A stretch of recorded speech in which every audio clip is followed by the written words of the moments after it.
آج میں نے ایک بڑی کمال کی ایک سنت آپ کے سامنے پیش کرنی ہے کہ ایک شخص نے ایک غلام خریدا۔ آج کے دور میں تو کسی کو گھر میں ملازم رکھنا ہو تو وہ نوکری پہ جاب پہ رکھتا ہے نا، پہلے ایسا نہیں ہوتا تھا، پہلے غلام خریدے جاتے تھے۔ انہوں نے غلام خریدا۔ اچھا، جب غلام خریدا تو غلام کہتا ہے حضور میری 3 شرطیں ہیں۔ اچھا، بات بڑی عجیب تھی، غلاموں کی شرطیں نہیں ہوتی ہیں۔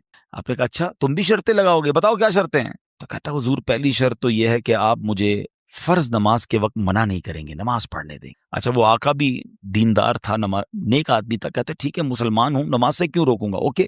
کہتا دوسری شرط یہ ہے کہ دن میں جو چاہے کام لے لیں، رات مجھے آپ چھوڑ دیں گے۔ کہا ٹھیک ہے، مجھے کام دن میں لینا، میں بھی رات آرام کرتا ہوں، تم بھی رات آرام کرنا۔ کہتا تیسری شرط یہ ہے کہ آپ مجھے اپنے گھر میں کوئی بھی ایک الگ سے کمرہ دے دیں گے تاکہ میں سیپریٹ رہوں۔ تو کہا ٹھیک ہے، میں نے بھی یہ سوچا تھا گھر میں بہت سارے کمرے ہیں، غلام کا کمرہ ہوتا ہے تو میں کمرہ دے دوں گا۔ شرطیں کوئی مشکل تھی نہیں، آقا نے ایکسیپٹ کر لی۔ غلام گھر پر آیا، بڑا محنتی غلام تھا، دن میں کام کرتا، رات اپنے کمرے میں چلا جاتا۔ ایک دن آقا چلتے چلتے اس کے کمرے کے پاس سے جب گزرا تو دیکھا عجیب منظر ہے، کمرے کی چھت کھلی ہوئی ہے، آسمان سے نور برس رہا ہے، غلام سجدے میں ہے، اللہ کی عبادت کر رہا ہے اور اللہ کو رو رو کر یہ عرض کر رہا ہے کہ میرے مولا میں غلام ہوں، دن میں میری ڈیوٹیز ہیں، اگر یہ کام نہ ہوتا تو میں دن بھی تیری عبادت کرتا، رات بھی تیری عبادت کرتا۔ آقا بڑا حیران ہوا کہ یہ میرا غلام کیا چیز ہے، ایسی عبادت، ایسا نور اور ایسی گفتگو۔ اگلی رات ہوئی تو اپنی بیوی کو لیا کہ چلو میں تمہیں ایک منظر دکھاتا ہوں۔ اپنی زوجہ کو لے کر غلام کے کمرے کے پاس گیا، پھر وہی منظر، چھت کھلی ہوئی ہے، آسمان سے نور برس رہا ہے، غلام سجدے میں وہ ہے اور اللہ سے باتیں ہیں، بڑی کیفیت۔ جب یہ منظر دیکھا تو وہ میاں بیوی بھی آنسو بہانے لگے، وہ بھی رونے لگے کہ یہ کیسا غلام ہے۔ صبح ہوئی تو غلام کو آقا نے بلایا اور کہا کہ ہمیں پتہ چل گیا ہے تمہاری رات کی عبادت ہم نے دیکھ لی ہے، تم اللہ سے یہی کہہ رہے تھے نا کہ یا اللہ میں مجبور ہوں، اگر دن میں بھی فارغ ہوتا تو تیری عبادت کرتا، رات میں تو تیری عبادت کرتا ہوں۔ تو ہم میاں بیوی نے فیصلہ کیا ہے کہ آج کے بعد تم آزاد ہو، جاؤ دن میں بھی عبادت کرو، رات میں بھی اللہ کی عبادت کرو۔ اچھا، ہماری جگہ کوئی ہوتا تو بڑا خوش ہو جاتا کہ چلو یار انعام مل گیا، غلام کو آزاد ہونا بڑی نعمت تھی، مگر وہ غلام دراصل وہ آقا بننے کے قابل تھا، وہی آقا تھا، وہ بڑا کمال کا بندہ تھا۔ وہ پتہ کیا کہتا ہے، جب آقا نے کہا نا مجھے پتہ چل گیا تم رات کیا کرتے ہو اور اس وجہ سے میں تمہیں آزاد کرتا ہوں، تو وہ غلام اللہ کی بارگاہ میں کہتا ہے یا صاحب السر ان السر قد ظہر، اے راز رکھنے والے مولا، اے صاحب راز، راز تو کھل گیا، ولا ارید حیاتی بعد مشتہرا، اے اللہ میں اب راز کھلنے کے بعد زندہ نہیں رہنا چاہتا۔ اور یہ کہا اور اس کی روح نکل گئی، اس زمین پہ باڈی آتی ہے اور وہ انتقال کر جاتا۔ اے میرے پیارے اسلامی، اب غور کیجئے، اس واقعے سے بہت سارے لیسن ملیں گے۔ ایک سنت، اور نارملی دیکھا یہ گیا ہے کہ اس سنت سے بہت سارے لوگ اب دور ہو گئے ہیں، حالانکہ یہ اتنی پیاری سنت ہے، بغیر محنت، بغیر کوشش کے نیکیوں کا انبار لگ جاتا ہے، اتنی نیکیاں، اور آپ اتنے بڑے بڑے انعامات کے حقدار بن جاتے ہیں۔ وہ سنت کون سی ہے؟ وہ سنت ہے ذکر الہی۔ میرے آقا خوب اللہ کا ذکر کرتے تھے، کتنا ذکر کرتے تھے، آپ کو میں اندازہ کرواتا ہوں، آپ کو اندازہ ہو جائے گا۔ نبی پاک سونے سے پہلے اللہ کا ذکر، جاگنے کے بعد اللہ کا ذکر، کھانے سے پہلے اللہ کا ذکر، کھانے کے بعد اللہ کا ذکر، پیارے آقا گھر سے نکلتے ہوئے اللہ کا ذکر، گھر میں داخل ہوتے ہوئے اللہ کا ذکر، قدم قدم پر اللہ کا ذکر۔ کیسے؟ یہ سب چیزوں کی دعائیں ہیں نا، کھانے سے پہلے کی دعا، کھانے کے بعد کی دعا، پانی پینے سے پہلے کی دعا، پانی پینے کے بعد کی دعا، آئینہ دیکھنے کی دعا، سرما لگانے کی دعا۔ اس کا مطلب کیا ہے؟ دعا کیا ہے؟ ذکر الہی ہے نا، اللہ سے باتیں کرنا ہے نا۔ نبی پاک قدم قدم پر اللہ کو یاد کرتے، سورج گرہن کی دعا، چاند گرہن کی دعا، بارش برس رہی ہے پھر دعا، بادل گرج رہے ہیں پھر دعا، قدم قدم پر دعائیں، کتنا اللہ کا ذکر کرتے تھے۔ اور آج بتاؤ، پورا پورا دن گزر جاتا ہے، ہم کتنا اللہ کا ذکر کرتے؟ یہ غلام کتنا اللہ کا ذکر کرتا تھا کہ رات بھر اللہ کی عبادت ہے، اور تمنا کیا ہے؟ مولا دن بھی مل جاتا تو دن بھی تیری عبادت کرتا، دن بھی تجھے یاد کرتا، دن بھی تیرا ذکر کرتا۔ ذکر الہی پر میں انشاءاللہ آگے بات کرتا ہوں، مگر اس واقعے سے ایک اور بڑا کمال کا میسج مل رہا ہے۔ اس غلام کی عبادت لوگوں کو پتہ چل گئی ہے، اس کا راز کھل گیا۔ وہ کہتا ہے مولا اب جینا نہیں ہے، میں تو عبادت تیرے لیے کرتا تھا نا، میں جانتا تھا مالک تو جانتا تھا، اب تو لوگوں کو پتہ چل گیا۔ اب بتائیں ہمارا کیا حال ہے؟ ہم تو عبادت بہت سارے لوگ کرتے ہی اس لیے کہ لوگوں کو پتہ چل جائے، وہ اس لیے کر رہا ہے کہ رب دیکھے اور کوئی نہ دیکھے، اور ہماری اکثریت ان کاموں میں لگی ہوئی ہے کہ دنیا دیکھے میں نے کیا کیا ہے۔ نیکی کر دریا میں ڈال بچپن میں سنتے تھے، اب نیکی کر سوشل میڈیا پہ ڈال، جو کرنا ہے لوگوں کو بتانا ہے، جو نیکی ہے سب کو بتانا ہے۔ اپنے دل سے پوچھو نا کیوں جی چاہتا ہے کہ میری نیکیاں لوگوں کو پتا چلیں۔ پتہ ہے اخلاص کی تعریف کیا ہے؟ علماء فرماتے ہیں what is the meaning of اخلاص؟ اخلاص اس کو کہتے ہیں کہ بندہ جس طرح اپنے گناہوں کو چھپاتا ہے اس طرح اپنی نیکیوں کو چھپائے۔ بتائیے نا، ہم اس طرح اپنے گناہ، کوئی ہے جو یہاں یہ چاہتا ہو میرے گناہ سب کو پتا چل جائیں؟ کوئی بھی نہیں چاہتا، مگر نیکی سب کو پتا چلنی چاہیے۔ نہیں، کچھ نیکیاں تو ایسی کیجئے نا جو فقط میں جانوں، میرا رب جانے۔ میں نیکی کرنے کے بعد مجھے کیوں خیال آتا ہے کہ یار سامنے والے کو پتا تو چلے میں حاجی ہوں، میں حافظ ہوں، میں نمازی ہوں، میں روزہ دار ہوں، میں نے یہ نیکی کی ہے، میں نے فلاں کام کیا، وائے، کیوں؟ اگر دل میں تمنا یہ ہے کہ لوگوں کی واہ واہ ملے گی تو پتہ ہے اس کو ریاکاری کہتے ہیں، اور ریاکاری کو شرک اصغر کہا گیا حدیثوں میں، چھوٹا شرک۔ شرک کس کو کہتے ہیں؟ شرک کے معنی یہ ہے کہ اللہ کی طرح کسی کو عبادت کے لائق سمجھنا، ٹھیک ہے نا؟ یعنی اللہ کی ذات و صفات میں یا تو کسی کو شریک ماننا یا کسی کو معاذ اللہ کی طرح عبادت کے لائق سمجھنا، یہ شرک ہے، بندہ اسلام سے خارج ہو جائے گا۔ اب اس کو شرک اصغر کیوں کہا گیا؟ کہ بندہ پڑھ تو نماز رہا ہے، رکھ تو روزہ رہا ہے، صدقہ کر رہا ہے، خیرات کر رہا ہے، عبادت اللہ کی کر رہا ہے، مگر دل میں تمنا ہے کہ لوگ راضی ہو جائیں، لوگ خوش ہو جائیں۔ نیت کیا ہے؟ نیت رب کو راضی کرنے کی نہیں، لوگوں کو راضی کرنے کی۔ اب ہم چیک کر لیں کہ کہیں ایسا تو نہیں کہ شیطان ہمارے اندر یہ وبا داخل کر چکا ہے کہ پہلے تو نیکی نہیں کرنے دیتا، لیکن نیکی کر لے تو پھر چھپانے نہیں دیتا، پھر بچانے نہیں دیتا، پھر ایسی باتیں دل میں لاتا ہے کہ اس کو بھی بتا دے، اس کو بھی بتا دے۔ کیوں؟ ہمارا جی کیوں چاہتا ہے ایک ایک نیکی کی تصویر ہم نے لگانی ہے تاکہ لوگ دیکھیں میں نے یہ چندہ دیا، یہ راشن دیا، یہ فلاں کام کیا۔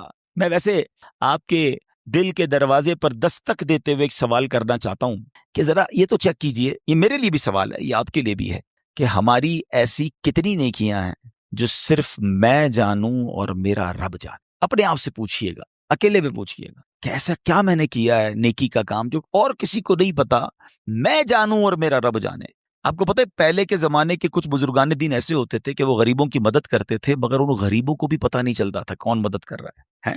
بعض اوقات ان بزرگوں کا انتقال ہوتا نا تو لوگ کہتے یار وہ ہر مہینے مدد آتی تھی، راشن آتا تھا، اب نہیں آ رہا، تو پتہ چلتا تھا کہ وہ فلاں بزرگ کا وصال ہوا ہے، وہ ہر مہینے مدد کرتے تھے، مگر کبھی انہوں نے نہیں بتایا، پتہ لگنے بھی نہیں دیا۔ اور آج ہم کسی کی مدد کریں تو اس پر احسان جتاتے ہیں، بھائی یاد ہے نا میں نے مدد کی تھی، بھول تو نہیں گیا، تیرا ساتھ دیا تھا۔ ہر مہینے اگر کسی کی مدد کر رہے ہیں تو ہر مہینے احسان جتا رہے ہیں، ہر مہینے اس پر روب جھاڑ رہے ہیں۔